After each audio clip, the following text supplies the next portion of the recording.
পালাবদলের পর পাকসাকাসের সোহরাওয়ার্দী রোডের নাম বদল করে হয়েছে গোপাল মুখোপাধ্যায়ের নামে। এবার আরও এক রাস্তার কি নাম পাল্টাবে? দুর্গাপুরে মোঘল আমলের আকবর রোডের নাম বদলের প্রস্তাব উঠল। নাম বদলে এবার ভক্তি বেদান্ত রোড করার আবেদন জানালো ইসকন।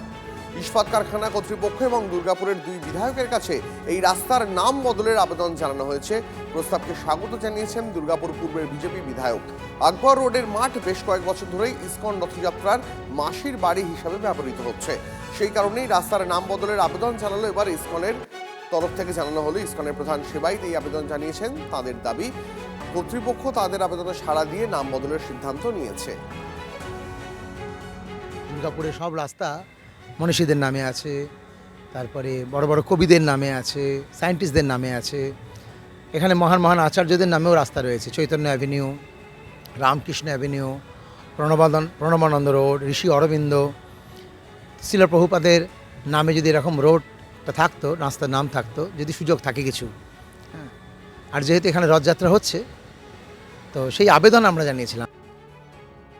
এখানে ওই আকবর, বাবর, জাহাঙ্গীর, শাহজাহান, শৌকত মোল্লা এসব লোক থাকবে। আমরা যেখান থেকে মানুষ প্রস্তাব দিয়েছেন যে আকবর রোডের নাম পরিবর্তন করার জন্য ইসকনের প্রভুরা যেমন বলেছেন, ওখানকার মানুষজনও বলেছেন। সেই নামের তালিকা করে ইসকন চিঠি দিয়ে পাঠিয়েছেন পদ্মশ্রী প্রাপ্ত স্বামীজি মহারাজ, প্রদীপ্তানন্দজি মহারাজ, কার্তিক মহারাজের কাছে সেই প্রস্তাব লিখিতভাবে গেছে।